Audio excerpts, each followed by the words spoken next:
Candidato al decanato del Colegio de Abogados de Lima, al ilustre Colegio de Abogados de Lima. Y vamos a hablar con él, pero no tanto sobre el Colegio de Abogados de Lima, una institución que hay que reforzarla muchísimo, que ha perdido el horizonte con algunos decanos. Algunos ofrecen edificios de 5 pisos en una zona donde no se puede levantar más de 2, entonces viene el engaño, que van a tantísimas cosas que han salido por ahí. Pero primero vamos a darle la bienvenida al doctor Marco Tulio. ¿Cómo está usted? Bienvenido, un gusto saludarlo. ¿Qué tal, don Antonio? Un gusto estar acá en el programa. Muchísimas gracias. Rápidamente. El mundo está movido, ¿no? Total. Totalmente. Y también nuestro país. O sea, acá... O sea, tenemos toda una América Latina convulsionada, ¿no? Sí. Toda una América Latina convulsionada. El pueblo se ha levantado. Unos culpan a Nicolás Maduro, que es toda una corriente, dice, de venezuelización de América Latina. Otros culpan a Correa y dicen que hay una fusión Correa con Maduro para desestabilizar a América Latina. Para mí lo que hay son malos gobiernos, así de simple. Exacto. Porque fíjate, a nadie se le ocurre a estas alturas del desarrollo económico de la humanidad gobernar sin entender, primero, que la economía está globalizada. O sea que el tema ya no es ni siquiera ideológico, es un tema estrictamente de mercado. Entonces, si uno, lógicamente, eso no quita el tema de lo social. ¿Por qué? Porque se puede hacer una economía, entre comillas, de derecha y tener un alto estándar de servicios sociales a la población, como pasa en Europa, en muchos países de Europa, donde el estado de bienestar es una regla, ¿no? Los estados nórdicos, Suecia, Finlandia. Entonces, el problema es que, lógicamente, han habido manejos de pronto ideologizados. Pero fíjate, pero vemos acá que en los dos extremos, en el extremo de la ideologización izquierdista, por llamarla de alguna manera, aunque yo siempre rechazo de colocar motes, derechas, izquierdas, pero dentro del esquema a nivel latinoamericano, encontramos que el caso de Piñera, derecha extrema, el otro una izquierda entre comillas extrema. En los dos hay fallas, en los dos se producen desencuentros con la población. Esto, lo que ha pasado en Chile, es el resultado de toda la acumulación del problema de la reforma de la educación, ¿no? Un sistema que estableció toda una forma distinta de manejar la escuela pública y que lógicamente ha ido generando una suerte de alejamiento de lo que es el Estado, como el Estado que debe proteger, el Estado padre que debe estar atento a las necesidades básicas de salud, educación. Se ha perdido, y entonces ahora el tema de las AFPs, cuyo extremo más perverso se ha venido acá al Perú, ¿no? O sea, porque ni siquiera tenemos el mismo modelo chileno, el de acá ya es un modelo degenerado, ¿no? Perverso, de lo que es los fondos de pensiones. Entonces, estamos asistiendo pues a una situación bastante dramática. Y en nuestro país, ¿no? O sea, ayer, por ejemplo, ya estaban en Puno aprobando el Consejo Regional este tema de lo de Aduvide, o sea, la suspensión, ¿no? Que se suponía que no iba a pasar porque por razones políticas y cosas. En realidad yo creo que lo que hay que ver es que, bueno, tenemos bastantes cosas, el tema plata, o sea, de nuestros vecinos, ¿no? de los contribuyentes. Pero vamos hablando un poquito de cada cosa para que podamos estar contentos de abordar diversos temas en este mediodía, ¿no? Marco Tulio, ¿cuál debe ser el lineamiento político hoy en día? Porque vemos que tenemos y yo no sé de dónde nace una extrema derecha, ¿no? O sea, de dónde nace una extrema derecha y de dónde viene una extrema izquierda. Pero ¿cuál debe ser hoy el lineamiento político y el lineamiento económico? Porque al final están fracasando. Sí, es cierto. Acá tendríamos que decir, no recuerdo quién lo escuché alguna vez, alguno de los personajes, por supuesto, de talla mundial, que decía, el tema de la economía es que es como el avión, necesita de 2 alas, ¿no? Y eso es cierto, porque fíjate, gobernar consiguiendo resultados económicos, macroeconómicos, pero que no se reflejen en la microeconomía del bolsillo, es desastroso, porque esos resultados grandes, esos resultados exitosos de la macroeconomía muchas veces se encubren la terrible desigualdad en la distribución de lo que es los recursos para la gente, ¿no? O sea, unos que son demasiado ricos y otros que son demasiado pobres, ¿no? Y tú lo conoces muy bien porque tú conoces la realidad de todo el Perú, recorres el Perú años, como dice el refrán, de cabo a rabo, entonces, y sabes que Lima es el Perú. Sales de Lima y ya no hay un Perú. No, pero lo más curioso, fíjate, te cuento una anécdota. Llamo a un exalcalde en el interior del Perú, en Tarapoto, en San Martín, cuando pasa esto de lo de Villanueva, ya, ¿no? Claro. Y le pregunto, bueno, ustedes que están allá, ¿cómo es este tema, ¿no? Se habla de dinero, de obras inconclusas, de un hospital de Moyobamba que no se acaba, de una carretera que está mal hecha. Y fíjate lo que él me contesta, me dice, ¿sabes qué? A veces pienso que Nigeria está más cerca de nosotros que Lima. Claro, o sea, es decir, mira, eso se sabía acá desde hace años. Claro. Acá se ha denunciado a Villanueva N veces por todas las irregularidades que se cometieron en su gestión, y para nosotros fue una sorpresa que terminara siendo elegido, terminara en Lima y encima de presidente del Consejo de Ministros, ¿no? Entonces, pero todo lo que se dice ahora de él, y fíjate que todavía no salía lo otro, acuérdate que esto ha ido increyendo, ¿no? Exacto. O sea, lo de Villanueva creo que era una ceñita por ahí. Pero ahí, ¿qué es lo que está pasando? Yo siempre digo acá, ¿no? Los peruanos tenemos una memoria selectiva, ¿no? O una no, qué sé yo, pues, porque sabemos la trayectoria de un candidato, sabemos lo que viene arrastrando, pero igual votamos. O sea, esto quiere decir que poco o nada nos interesa el tema político. Es que también hay que tener en cuenta una cosa. Somos, o sea, somos parte de campañas siempre bajo el lema de la demolición, ¿no? Es decir, yo no busco, o sea, debatir con el otro candidato, sino busco cómo lo destrozo. Exacto. Echándole a la canilla y al tobillo, ¿no? Y lógicamente para eso es la guerra sucia.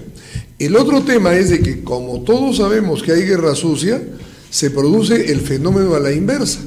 Todo lo que se diga del candidato, o sea, todo lo malo, no lo creo. Acuérdate lo que nos pasó con Toledo. Con Toledo se sabía que no reconocía a la hija, que había sido una persona que en el plano personal, moral, no iba de la mano con lo que debiera ser el referente para elegir un presidente de la República. Y sin embargo lo apoyamos. Lo apoyamos los abogados. Yo recuerdo que, lógicamente, era una coyuntura política. Yo recuerdo haber estado representando al Colegio de Abogados en la marcha de los 4 suyos, en el comité. ¿Te acuerdas que hicimos unos 4 suyos profesionales? Exacto. 48 horas antes de la marcha hubo la de nosotros, la de los profesionales, la de los colegios profesionales. Y lógicamente había una plena coincidencia. Toledo lo hemos recibido en el auditorio del Colegio de Abogados junto con Vargas Llosa. Pero mira tú, todos escuchábamos, pero nadie lo creyó. Es que somos del muy pobrecito, pues. El pobrecito le están dando, ¿será cierto, será falso? Entonces, eso es lo que tenemos en nuestro país. Una política del pobrecito. A que le sacan la mugre, vamos a votar por él. Así es. ¿No? O sea, y es terrible, porque mira lo que ha pasado, Marco Tulio. Tú eres una persona que ha venido trabajando años en el tema municipal, no solamente municipal, en el tema político.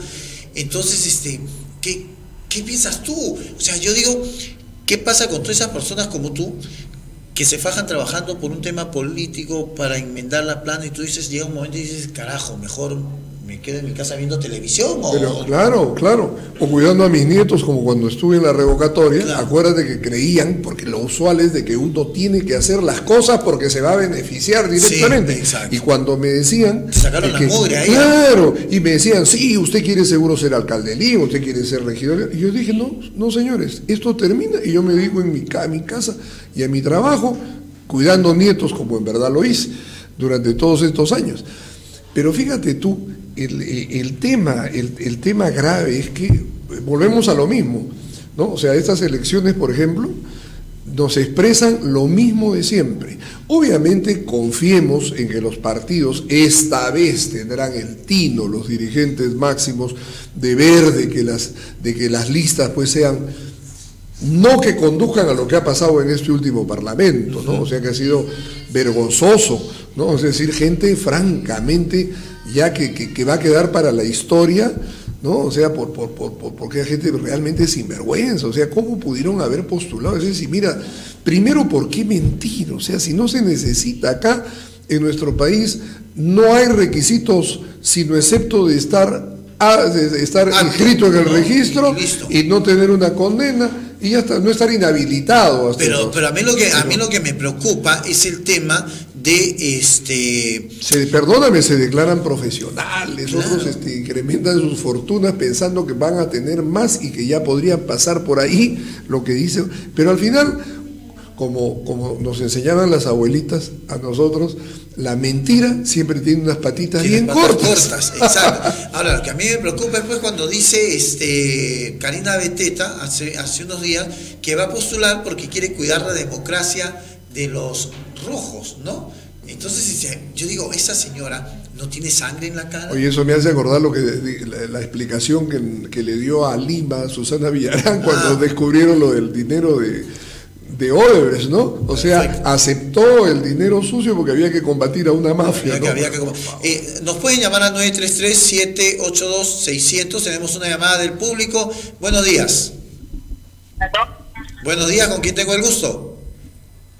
Aló, buenas tardes, habla Isabel.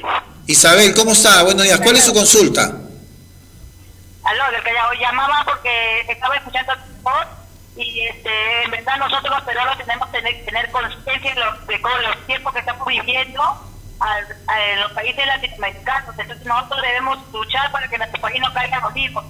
Debemos luchar contra la corrupción, contra todo que viene. Y depende de nosotros, de los mismos peruanos, depende que el Perú salga adelante. Muy bien, Isabel, muchísimas gracias. Isabel dice una cosa que es muy cierta, fíjate, y que nos lleva a lo siguiente. Para hablar de lucha contra la corrupción, primeramente debes estar limpio de ella, ¿no es cierto? Porque al final de cuentas, lo que más genera desconfianza es que los pícaros hablen de que hay que ser honestos cuando todos sabemos que no lo son. Y yo creo de que ahí esta es una oportunidad, porque hay que ver siempre el lado positivo. O sea, estamos en una situación en la que estamos ya caminando a un proceso electoral.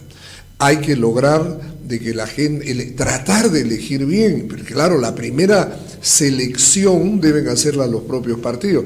Lamentablemente, todos sabemos que de los 24 partidos que hay en el país, por lo menos 15, 16 o 17 son franquicias, o sea, son exacto. Partidos que solamente existen para vender la denominación al mejor postor. Marco Tulio, yo creo que esto pasa porque tenemos demasiado o delegamos demasiado poder. Tienes un presidente de la República, tienes un presidente regional, tienes un alcalde provincial, tienes un alcalde distrital, tienes un alcalde de la comunidad, del pueblo donde estés. Todos ellos reciben dinero del gobierno y nadie quiere hacer nada, porque que lo haga el presidente, porque le corresponde, no, que lo haga el presidente regional porque le toca, o que yo como presidente, como alcalde provincial no me corresponde, le corresponde al presidente regional, y ese dinero se va quedando ahí, y el justo en arca abierta peca. Entonces yo creo que debemos quitar tantísimo poder que se está dando a todo el mundo. Yo me temo, fíjate, coincidiendo contigo plenamente, que estamos yendo camino al mismo problema que ha sido imposible de resolverlo constitucionalmente, porque los mecanismos en la Constitución no fueron establecidos. Fíjate, en nuestro país no hay revocación de mandato, ni del presidente ni de los congresistas, pero sí lo hay de las autoridades regionales y de las autoridades municipales. Fíjate, ¿qué habría pasado en el Perú si hubiéramos tenido la revocación de mandato de los congresistas? Mira, yo te aseguro que hace 2 años habríamos mandado a su casa a todos los impresentables. Exacto. A todos los impresentables. Entendiendo que una consulta popular de revocatoria es eso, consulta, no es que todos se van a ir. Es el pueblo al finalmente el que va a decidir quién se queda, quién se va. Pero estamos yendo a lo mismo. los que vamos a elegir ahora serán realmente personas decentes, honestas, bueno, las estamos eligiendo bajo esa credibilidad. Pero, y la que elijamos el 21 por 5 años, ¿qué va a pasar cuando después de 2 o 3 años vuelvan a surgir escándalos como los que hemos visto frecuentemente? Bueno, vamos a tener otra vez un país de espaldas al Congreso, un país que le interesa muy poco lo que la Constitución diga, sino los resultados, que digan adelante en elecciones y vamos a empezar a tener periodos de gobierno cortos. Cortísimos, y llama mucho la atención porque tú eliges y te obligan a que tú, Marco Tulio, te levantes el domingo temprano, vayas a votar, hagas tu cola, votes y regreses a tu casa. Pero luego de la elección te quitan el poder de poder sacar o revocar a tal o cual candidato. Ahora, yo te digo una cosa, leyendo la Constitución, uno dice, como documento central de organización de la sociedad, debiera ser coherente desde el artículo 1 hasta el último, ¿no? Claro, saquemos el artículo primero, ¿no?, en relación al respeto a la persona y a su dignidad, que son el fin supremo de la sociedad del Estado, y que se supone es el artículo que marca lo que es el tipo de sociedad que queremos, una sociedad en la cual se respeta la dignidad de la persona, se respeta la persona humana. Pero tú encuentras en el artículo segundo, cuando se establece el derecho de la revocación de mandato, que dice expresamente de las autoridades elegidas. Pero más adelante, como si cuando avanzó el debate constitucional, la aprobación del año 93, aparece por ahí una frase: no hay forma de revocar el mandato parlamentario, ¿no?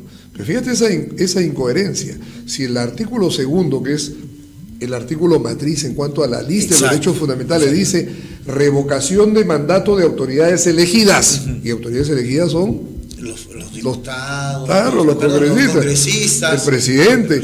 Pero sin embargo, más adelante en el propio texto constitucional se saca al presidente de la República, se saca a los congresistas, pero eso sí, quedan los menores, o sea, los que no tenían poder en ese momento. Tenemos una llamada. Buenas tardes. Hola, buenas tardes. Aló, buenas. Mi nombre es Magali de Pueblo Libre. Yo opino que aquí todos le echan la culpa al presidente y el presidente no tiene toda la culpa. Las autoridades tienen que también asumir sus responsabilidades. No es solamente el presidente.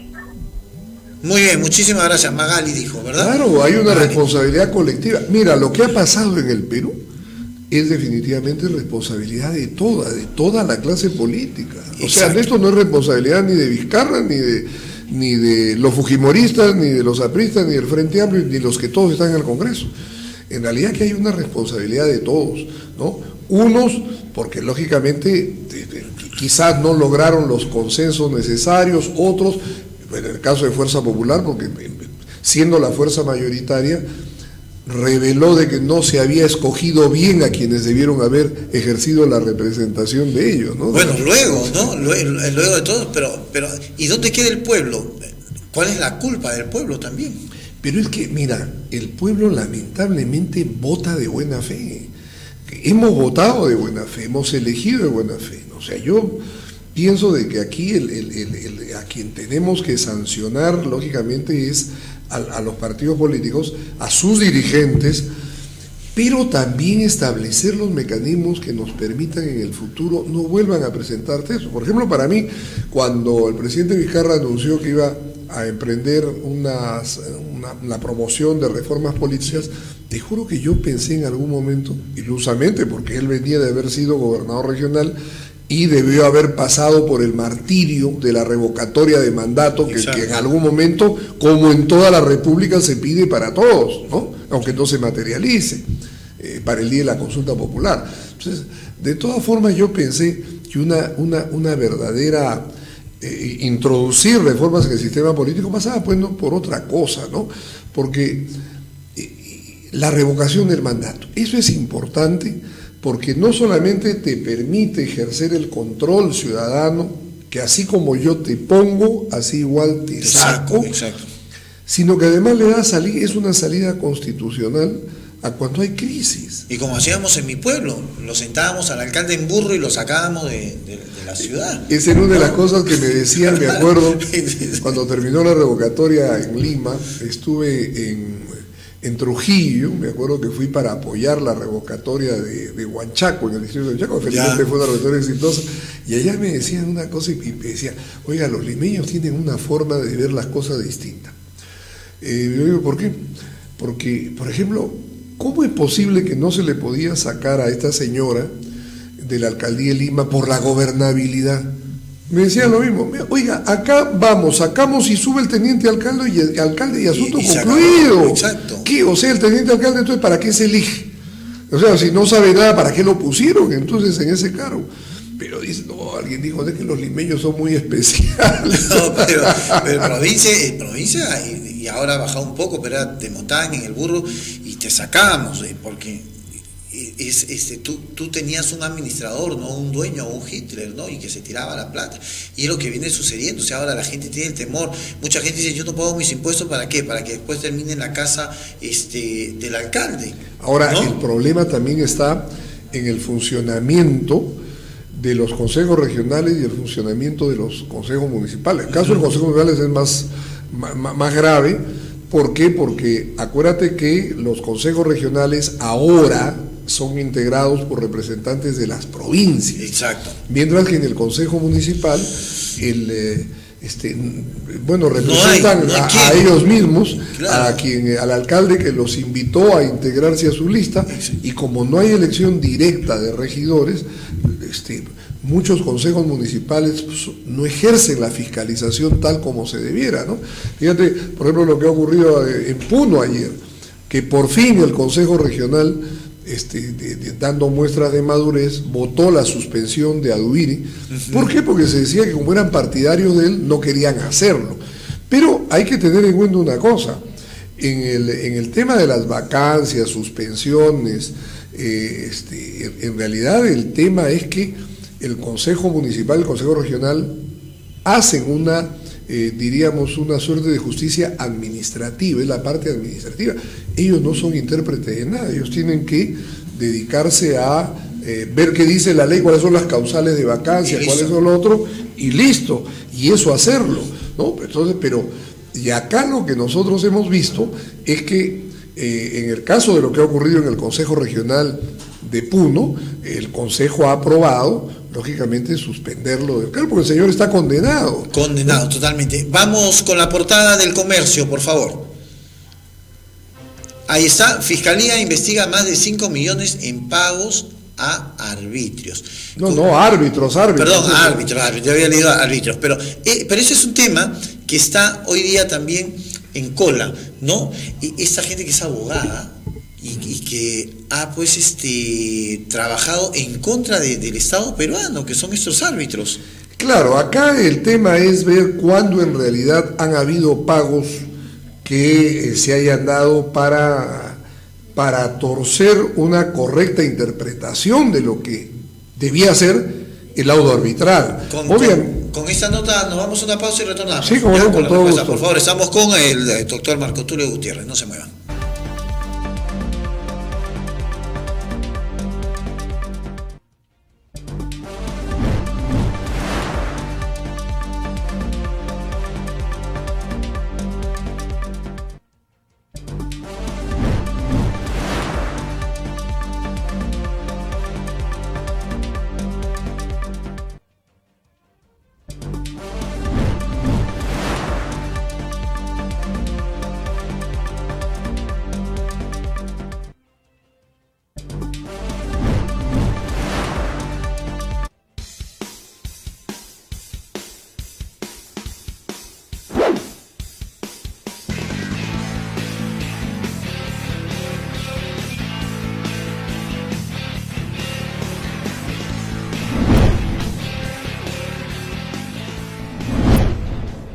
Paseando por Lima, hemos llegado a una calle con un nombre muy pintoresco. Es la calle de Polos Azules.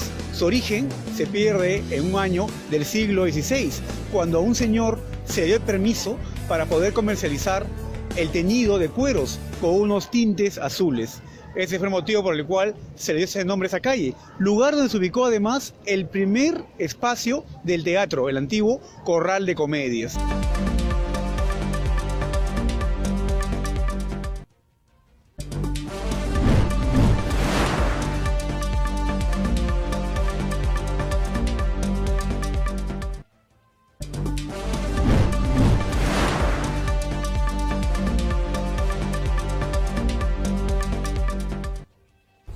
Perfecto, ya estamos en Contacto Perú a esta hora de la tarde con el doctor Marco Tulio Gutiérrez, candidato al decanato del Ilustre Colegio de Abogados de Lima, pero estamos hablando de algunos temas muy importantes de coyuntura. Nos habíamos quedado con el tema del arbitraje. Estos jueces que fueron contratados para defender al Perú y que al final se torcieron, ¿no? Dicen que Avanto pidió como $100.000, supuestamente. Claro, estuve viendo la grabación de la entrevista que Avanto concedió en televisión y en realidad aquí hay que tener en cuenta lo siguiente. Primero, han habido laudos arbitrales francamente vergonzosos para lo que es la actuación del árbitro, el ponerse en el centro, porque ojo, el árbitro no está para defender al Estado. El árbitro está, el que defiende al Estado es el que representa a la entidad pública. Exacto. Y el que defiende los intereses privados está al otro lado. Entonces, el árbitro lo que trata es de, como su nombre lo indica, arbitrar este conflicto y tratar de que arriben a una solución armoniosa. Entonces, el problema es que, en realidad, yo siempre digo, hay una mala defensa del Estado, en el Estado siempre se dice en broma que el Estado siempre pierde, pero acá también hay un nivel de responsabilidad de los titulares de las entidades, pues, ¿no? O sea, quien llega creyendo de que la planilla estatal es su chacra y hay que meter a todos los amigos, compadres y parientes, entonces está mal, porque en realidad lo que va a determinar el éxito de una gestión no es por ahí. Yo siempre, fíjate, tengo 32 años capacitando alcaldes, candidatos, y yo siempre les digo, el que va a recibir los palos es usted, no sus recomendados. Por lo tanto, procure elegir bien a quienes lo van a acompañar, sea como funcionarios o como servidores o como asesores, con la finalidad de que la gestión sea exitosa. Cuando la gestión sea exitosa, todos estarán felices, porque cuando, como dicen, la victoria, dice, tiene varios padres, ¿no? Sí. La derrota solo uno. Solo uno. Y eso es lo que ocurre mayormente en el caso de los alcaldes, gobernadores, presidentes, cuando la gestión no camina bien, ¿no? Entonces yo creo de que ahí, por ejemplo, en el tema de los árbitros va a ser la parte quizá más compleja de determinar por dónde pudo haber habido dinero, porque recordemos una cosa, el árbitro 1 es contratado por la empresa privada, o sea, le paga la empresa privada, y el otro es el del Estado, y entre ambos pagan el resto, o sea, no fueron pagados. Claro. No, o sea, es terrible. Marco Tulio, estamos con el excongresista Alberto Quintanilla a esta hora de la tarde. Congresista, muy buenas tardes. Excongresista. Estamos, Alberto Quintanilla, buenas tardes. Bueno, parece que no se escucha, a ver si soluciona el problema. Bueno, hay muchas cosas por hablar, Marco Tulio, y una de ellas es, por ejemplo, el tema de Luis Castañeda Locio. Fuiste una piedra en el zapato de Castañeda Locio. Bueno, el problema de Castañeda ha sido de que él, junto con Susana Villarán, cargan con la terrible responsabilidad de haber dejado a la ciudad de Lima sin los recursos necesarios para ejecutar un plan de obras, ¿no? Recordemos que los recursos del peaje no solamente servían para mantener las vías, sino eran las vías que tienen las casetas de peaje, sino que le daban dinero, el intercambio vial de República de Panamá, el viaducto hacia el aeropuerto en la Panamericana Norte, el viaducto de Vía El Salvador, o sea, todas esas, el intercambio de Javes, todas esas obras grandes de la ciudad se hicieron con la plata del peaje. Ellos transfirieron a las empresas privadas estos peajes y la ciudad simplemente se quedó sin plata. Por eso es que la última gestión de Castañeda fue una gestión ceniza, ¿no? Una gestión pobre, porque no dejó, acostumbrados nosotros a la monumentalidad de la obra de Castañeda de su primera y segunda gestión, nos encontramos con una tercera en la cual andaban pues reparando veredas, una cosa menor para un alcalde metropolitano, esas son tareas del alcalde de distrito. Es que dejaron a la ciudad sin plata y ahora estamos igual, y lo que es más grave, que vamos a estar 30 años sin oxígeno para la ciudad de Lima. 40 años. Claro. 40 años. Estamos ya a esta hora de la mañana con el excongresista Alberto Quintanilla. Buenas tardes. Buenas tardes. ¿Cómo está? Excongresista Quintanilla, el tema va por el lado de la alianza con Perú Libre y las molestias que ha causado al interior de Nuevo Perú. ¿Cómo viene afectando este tema a su partido? Bueno, no lo escucho bien, pero si me preguntas sobre la alianza con Perú Libre, es un acuerdo político que estamos estableciendo como Nuevo Perú, también conjunto por el Perú, un esfuerzo más amplio, más unitario de toda la izquierda. Y esperamos que puedan sumarse en el futuro otras fuerzas, tal vez no para estas elecciones de 20 de enero, sino para después. Y esa alianza efectivamente nos afecta porque hay sectores que hubiesen querido no aliarnos con el señor Cerrón, pero desde nuestro punto de vista no es una alianza con personas, es una alianza programática, es con organizaciones políticas colectivas y no con individuos. Bueno, pero yo creo que al interior del partido causaba muchísimo perjuicio el tema de una alianza con Cerrón, que hoy día está con problemas con la justicia. ¿Y cómo es que se acepta esto? O sea, no, ustedes como militantes, como cabeza de Nuevo Perú, no tienen ninguna autoridad.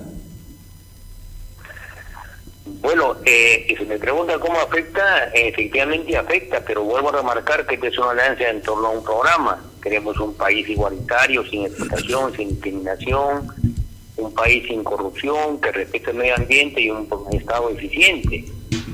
Básicamente esas son las premisas, y en función de ello nos aliamos con sectores institucionales y señalamos que las responsabilidades personales, individuales, de presuntos delitos que han podido cometer algunos de sus integrantes tendrán que responderlos individualmente, y la alianza no lo va a proteger a ninguno de ellos, ¿no? Porque las responsabilidades penales siempre son personalísimas. Muy bien, congresista Quintanilla, muchísimas gracias por los minutos concedidos.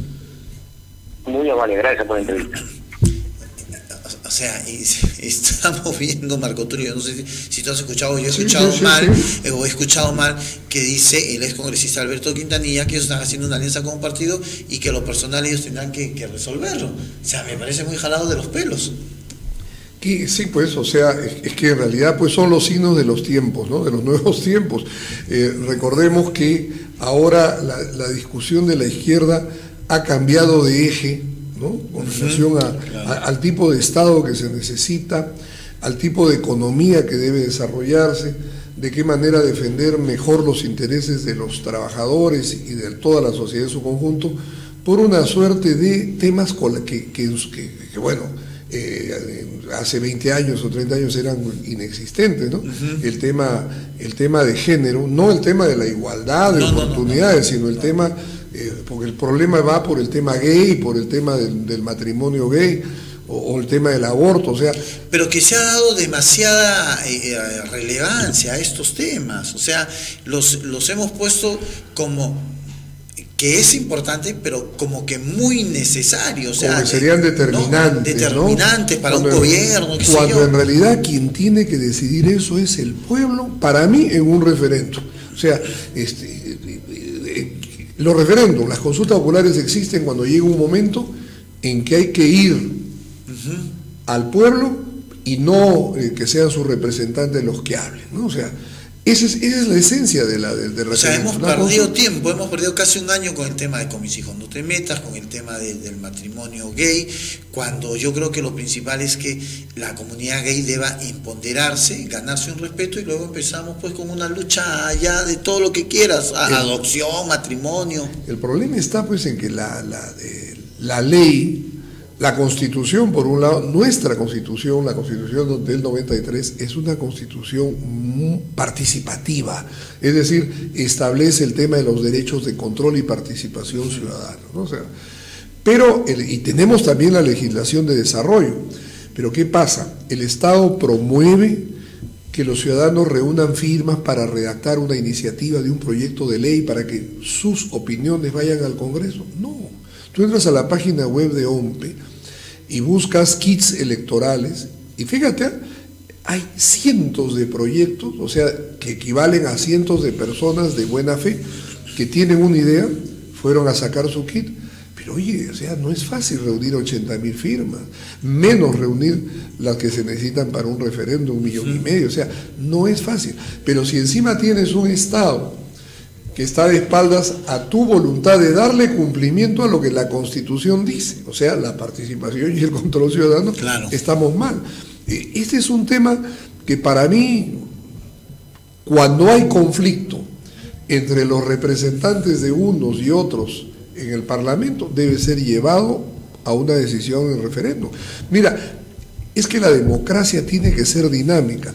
Por ejemplo, en los Estados Unidos, que es el referente de lo que es la participación de los ciudadanos. Mira, elecciones municipales, en las estatales, en las federales. En todas encuentran los electores siempre boletas adicionales a las que tienen que ver con el tema de lo que están yendo a elegir. Exacto. ¿Para qué? Para que la gente, fíjate, que deben haber crucifijos en las aulas de los colegios públicos, algo que para nosotros nos parecería un poco curioso, pero está bien pues que el pueblo lo diga, que la gente lo diga, que lo diga en una cédula de votación, y adiós conflicto, porque se supone que es el pueblo el que lo dijo. Entonces, acá estamos en una discusión si hay o no hay. Vemos hasta ahora hasta el defensor del pueblo pidiendo sí, que se reconozca un matrimonio realizado en el extranjero. Sí, ¿no? Exacto. Pero y lógicamente la gente que, como yo entiendo lo que tú has dicho, deben estos sectores ganarse el respeto por su participación en la vida social, pues a través de las marchas callejeras o del circo carnavalesco, porque eso, si bien expresa lo que cada uno quiere hacer, pero eso no es lo más importante. Hay cosas mucho más importantes. Una especie de venganza política contra Luciana León, lo del desbalance económico venía desde hace tiempo. Vamos a ver la nota. Audio. Una denuncia periodística de la revista Hildebrand en sus 13 reveló en 2014 que Luciana León en tan solo año y medio tenía un desbalance patrimonial. La Comisión de Ética pasó a investigarla por supuestamente usar el bono de representación que se le asigna a cada parlamentario para realizar gastos personales. Se le acusaba de haber adquirido 2 departamentos y 4 cocheras por más de 1,5 millones de soles. La actual integrante de la comisión permanente en aquel entonces señaló que asumió estos gastos gracias a sus ahorros. Dijo que en 8 años había reunido casi 1,5 millones de soles. La investigación también incluía la compra de una camioneta, los más de 50 viajes de León al extranjero entre el 2016 y 2014 y sus aportes partidarios. Tras llegar a una decisión, el presidente de la Comisión de Ética de aquel entonces, Humberto Lay, dijo que no había ninguna falta ética, pero no negó que haya un desbalance patrimonial. Por esta razón se declaró improcedente la denuncia contra Luciana León en dicho grupo de trabajo y fue enviada al Ministerio Público. Hoy Luciana León es investigada por estar presuntamente implicada en el caso Los Intocables Ediles. Bueno, acá es comenzando que el tema de las comisiones de ética acá son un saludo a la bandera, ¿no? Y bien está el refrán de Otorongo, no come Otorongo. Ahora, sí, claro, tengo que caerte bien y tengo que tener una alianza contigo para no mandarte pues a la hoguera en el Congreso de la República. Y 1,5 millones, claro, uno ahorra 1,5 millones, bacán, pero yo hoy día sacaba la cuenta y sacaba más o menos, y mensual, el 1,5 millones repartido en 8 años era como 15.000 y tantos mensuales. Entonces yo digo, Luciana León no comía, ¿no? Con razón está tan delgada, no comía o de repente comía en algún comedor popular para generar tanto ahorro en 8 años, 1,5 millones, viajes al extranjero, ida y vuelta, paseos, todo lo que se compraba y todo, porque tiene un ritmo de vida muy costoso. Entonces, ¿qué puedes sacar tú de ahí, Marco Tulio? Recordemos que cuando en los días previos, bueno, las horas previas a la renuncia de Pedro Pablo Kuczynski a la presidencia, se repetía mucho los videos, un video de estos de los que había sacado el congresista Mamani, sí, de cómo era posible de que se podía obtener un dinerito, ¿no? O sea, un 5% claro, de las obras como en la nuez que se iban a realizar en por las municipalidades, sí, y el otro. Y también un video que ya no dio tiempo para mucha difusión, pero yo siempre lo recuerdo, el de Yufra, cuando la víspera de la renuncia de Pedro Pablo, cuando él dice, pero sí, como 60 y tantos, 80 y tantos congresistas me han visitado pidiendo obras. Exacto, sí, ese video muy sonado. Claro, pero ¿qué pasa? Yo recuerdo que Galarreta dijo, no, es que nosotros tenemos la facultad de representación. Bueno, obviamente la representación está implícita en la Constitución, aun cuando la Constitución no dice que tienes la función de representación, lo que tienes es la función legislativa y de fiscalización. Pero bueno, por extensión diríamos de que hay la representación, pero ¿la representación de qué? Es cierto, por ejemplo, la gente conoce y se habla mucho en provincia de que los congresistas se han vuelto intermediarios en la obra pública. Exacto. Y había un sistema, este sistema establecido de que es el gobierno nacional el que transfiere partidas a lo largo del año, poco a poco, en un goteo, en un chorreo, que lamentablemente obliga a la tramitación. Y claro, para un alcalde limeño o para un gobernador regional es muy fácil acercarse a un ministro, pero te imaginas los 1874 alcaldes restantes y los más chiquitos de los 2542 municipalidades de Centro Polonia hablar, pues. Pero necesitan del intermediario congresista. ¿Pero tú crees que eso se va a dejar de lado? Eso no se va a dejar de lado. No, lo que hay que cambiar es la forma. Eso, por ejemplo, a mí me parece totalmente perverso. Solución. Primero desaparecer esos artículos de la Constitución que no siempre, de la ley de presupuesto que no siempre estuvieron ahí. Están ahí desde hace unos 10 años, 12 años, que se ha establecido este sistema en el que el gobierno nacional podrá dedicar sus fondos a la ejecución de obras en los distritos, las provincias y las regiones, para lo cual transferirá los recursos durante el año. Eso está mal, pues, porque ¿por qué no les damos el dinero o asignamos el dinero a un fondo en el cual las municipalidades accedan no en función de quien tiene padrino, un padrino congresista que va y habla con el ministro, sino haciendo la cola ordenadamente? Y en función al proyecto que tengas. En función al proyecto, la magnitud del mismo, la importancia. Entonces, porque acá en realidad los grandes perjudicados son las municipalidades pequeñas, y cuidado, la inmensa mayoría de municipalidades en nuestro país son pequeñas, estamos hablando solo de 195 provinciales. Y estamos hablando de cuántas distritales importantes. Son miles, no, importantes no son muchas. Importantes. Como tú me dices, por ejemplo, Huancay, en Junín. ¿De qué estamos hablando de Junín? ¿Cuáles son importantes? Bueno, las provinciales, Jauja, Concepción, Huancayo. Pero dentro de cada una de ellas, por ejemplo, en el caso de Huancayo, ¿cuáles serían las importantes? Tambo y Chilca. Estás hablando de 2. Y todas las demás. ¿Qué pasó? Y claro, los congresistas que están mirando los votos atienden a donde hay más población, y los más chiquitos, que son los que necesitan mayor impulso para el desarrollo, no les llega nada. Marco Tulio, para terminar, estas reformas que planteó Martín Vizcarra, yo las vi como manotazos de ahogado, y en el Congreso se han dado parches a la Constitución, parches a estos temas.